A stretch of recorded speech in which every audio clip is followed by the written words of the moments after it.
What's up YouTube, and welcome back to Homebrew Subaru. In this episode I'm going to tear a bunch of parts off the car and I'm going to show you the parts that are going to go back onto it.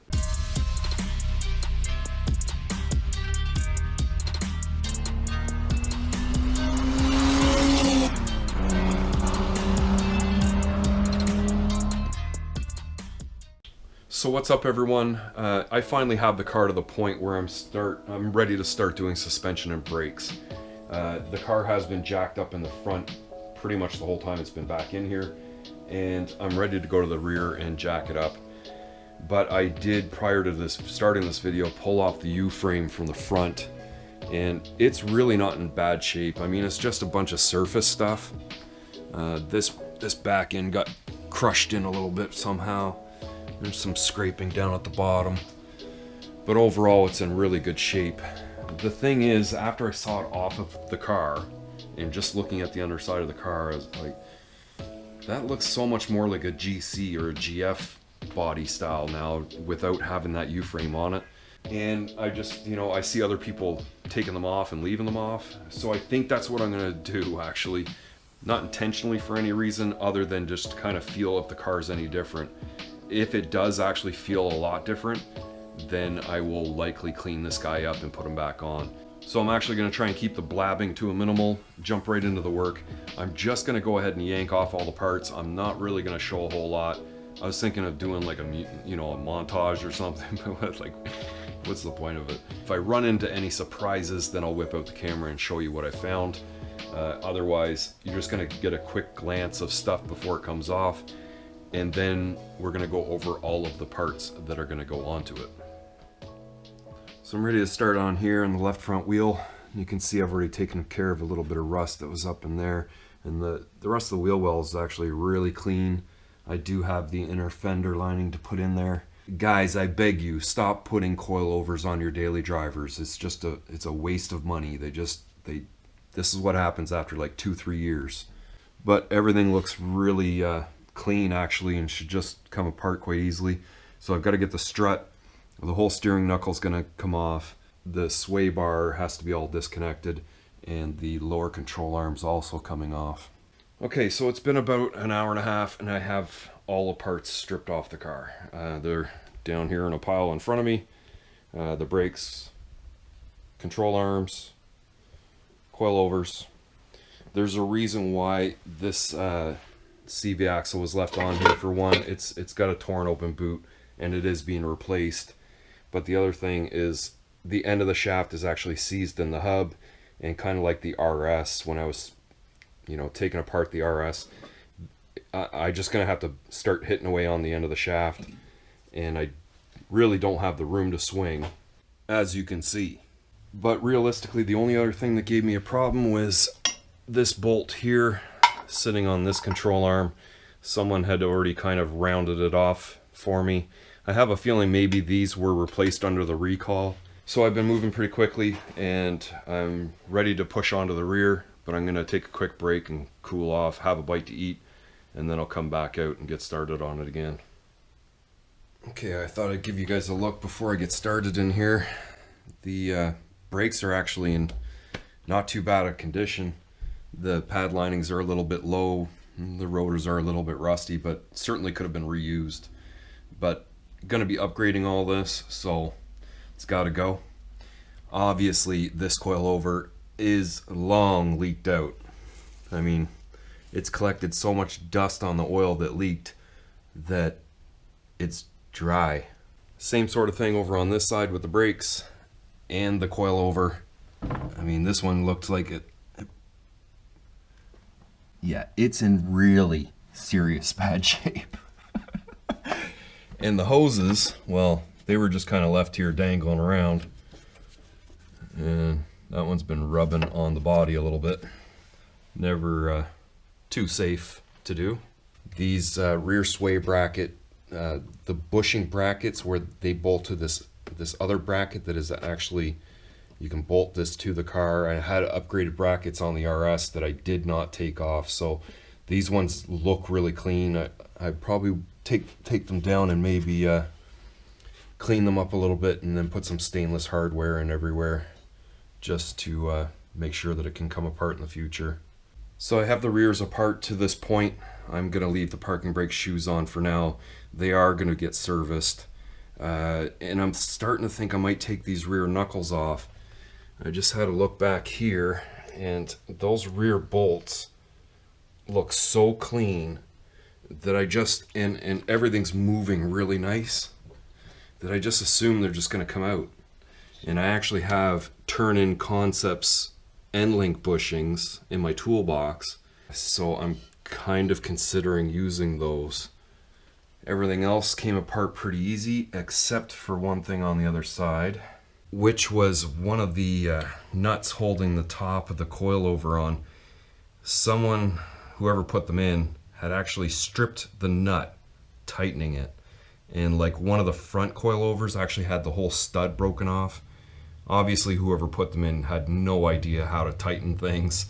And to get that out, because of the position of it, I couldn't swing it with a hammer down onto it with a socket. So I actually had to chisel and hit the chisel until I got it to turn over a full turn before I was able to get the wrench to loosen it. I was able to save a little bit of time by having the rear seat out.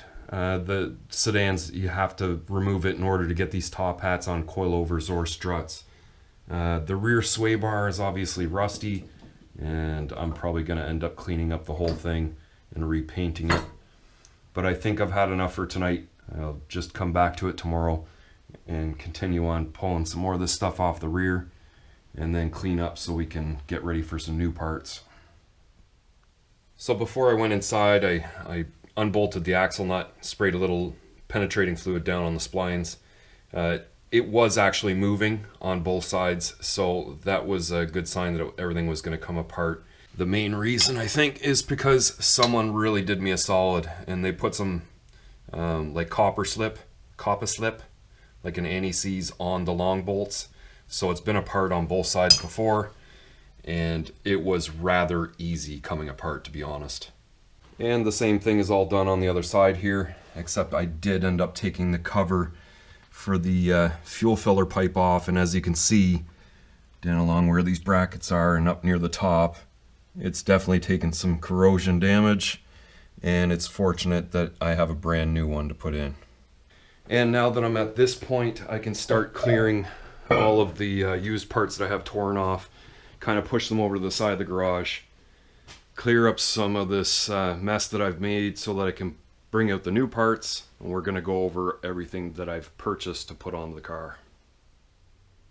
So I have everything pulled out and set up in a nice little display. We'll go over the brakes first.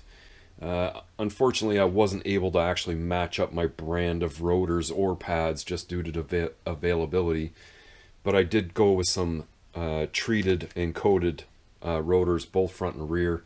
The fronts being from Power Stop and the rears from Bosch, believe it or not. So I ended up matching up the rear Bosch pads, which are basically called Quiet Cast, and got these Robustus Element 3s on the front. I've used these a number of times. They're very long lasting, very dust-free styled pad.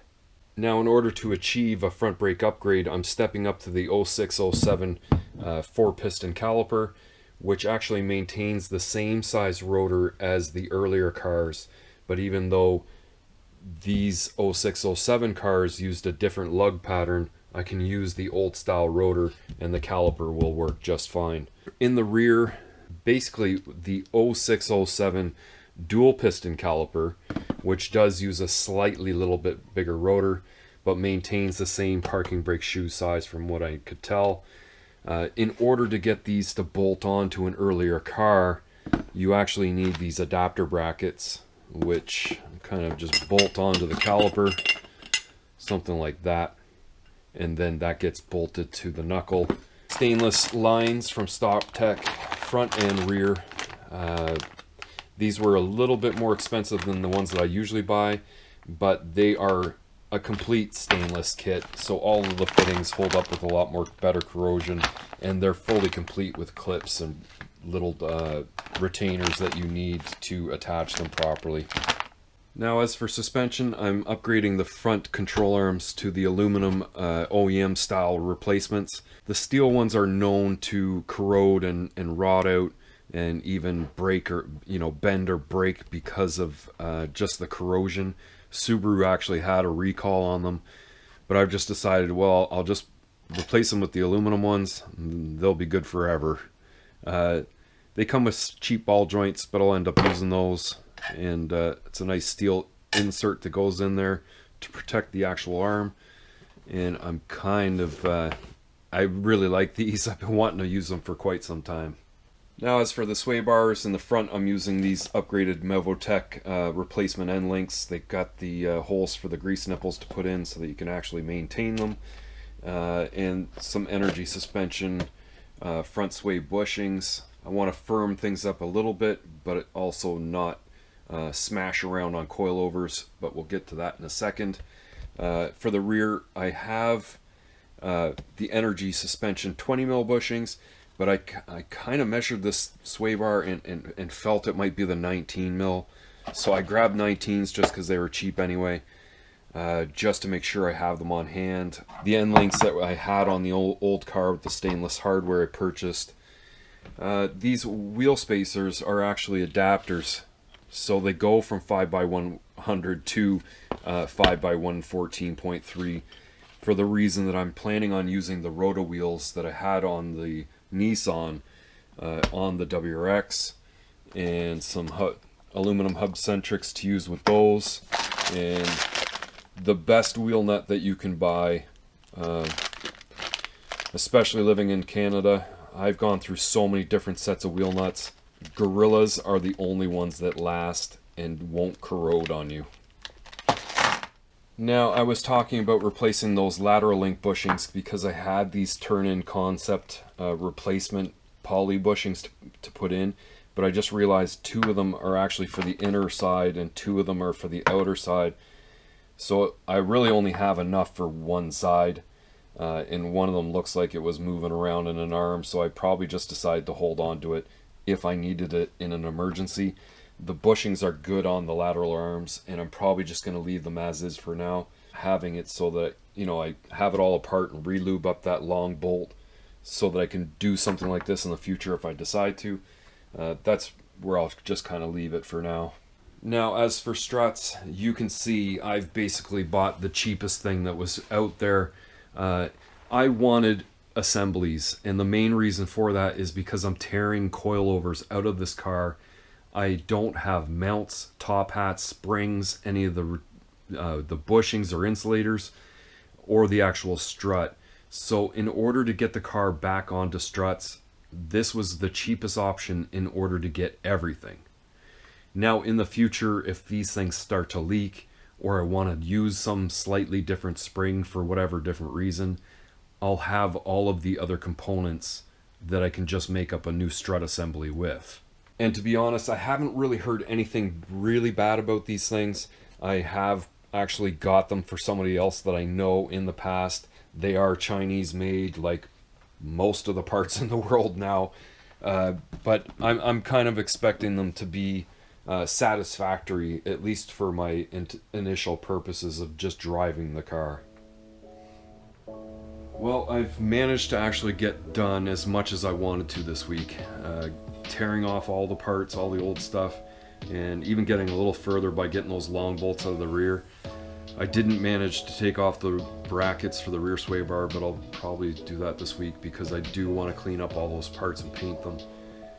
Cleaning up the front area and digging out all the new parts. Just kind of seeing the little bits of eye candy that are here and there makes me want to come out and do some more work. But before I start putting parts on, I want to make sure that like the front sway bar is cleaned up and painted, the rear, clean up the knuckles as best as I can, start clear coating all the parts so they won't, they'll put up with corrosion a little bit better than they would. And then I can start installing and make sure everything's done properly. It'll be really clean. There won't be a lot of rust on the car, that's for sure. And that was the main goal of this.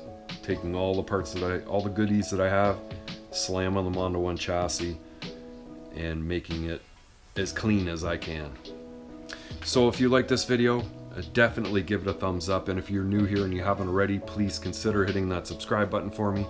Leave your questions and comments further down below, and I'll see you in the next one.